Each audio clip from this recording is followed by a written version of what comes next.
In the name of God. Who can be saved? The chirping of a cricket filled the air, while a feeling of worry seemed to hang in the sky. Wailing and sorrowful sounds were heard in the distance. Time seemed to move very slowly as the wind gently murmured through the city. On the side of the road, a woman sat on the pavement, hoping to sell her handmade items. People passed by with their friends, ignoring her completely. The air was filled with various scents, causing one person nearby to feel nauseous. Her attention shifted briefly to a man carrying a torn sack. His skin had darkened from working in the hot sun. The man stood by a trash bin, holding stale bread in one hand, already eating part of it, while he rummaged through the garbage with his free hand. He found plastic bottles and placed them in his bag, closing it with some effort before hanging it on his shoulder. He briefly glanced at the street before changing direction. The woman thought about her husband for a moment. She wondered if he had the same determination as the man collecting scraps. In the city, there were no suitable jobs for him because he lacked a military service card. What could he do next? What comfort could he find from his own misery and the judgment of others? Her husband was trapped in a dangerous cycle of addiction, making him unreliable and unaware of his surroundings. He only wished for free drugs, but no one would provide them. His family couldn't afford to buy him opium daily. This drug was popular among the poor, with people of all social classes using whatever they could afford. Even his wife paid for his addiction. The husband was not capable of making money on his own and was no longer truly living. He resembled a walking corpse, barely speaking except to ask for his drugs. After receiving a small dose, he would smile faintly and retreat to his space to consume it. The woman tried to help him out of compassion for both him and their daughter, but he had become a burden with no benefits.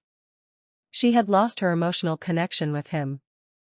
After working all day, she felt exhausted and drained, with little energy left. She reflected on the time after their separation, following his parents' decision to kick him out. He had taken refuge in the same room where she lived with her daughter. They allowed him to use their small bathroom for his drug use. Whenever the topic of quitting came up, he always convinced himself that he wouldn't be addicted forever. But after the drugs wore off, his physical pain returned. He would go to a nearby butcher shop that secretly sold drugs, disguised as meat.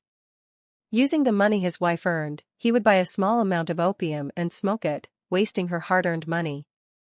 One day, the man left without saying a word to his daughter. He returned after a few days, went into the small bathroom, and stayed there most of the day. Meanwhile, his wife went to the butcher to buy giblets. The butcher began talking about her husband.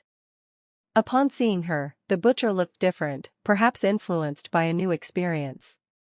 She asked him what he meant.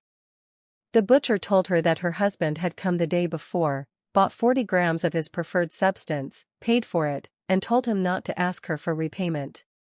Shocked, she kept quiet, took the meat, paid for it, and went home. As she walked, she wondered where her husband had gotten the money. He had used all his credit. Who gave it to him, and why? Back at home, she noticed her daughter sleeping peacefully on the rug. She entered the small bathroom and smelled the strong scent of opium. Her husband was lying in the corner, unconscious, with dark lips and swollen eyes, struggling to breathe. She noticed a small bag nearby. When she opened it, she saw several packages of drugs wrapped in tape. She realized that her husband had been holding drugs for someone else, unaware that being caught with such a large amount could result in a long prison sentence or worse. She shut the bag, left the bathroom, and used a lighter to turn on the gas stove. The flame burned blue as she filled the kettle with water. As she finished, the water began to boil. Feeling cold air, she closed the window and lay down to sleep. During her rest, she dreamed of waking up, but when she looked around, she saw shadows in the room. The guests told her she must join them, even though she was hesitant. When she asked about her daughter, they told her to leave her behind as she would survive on her own. Finally, the guests led her away, and she could hear the wind and dripping water. The house grew silent, while an ant lay still beside some breadcrumbs. Like and subscribe if you would like.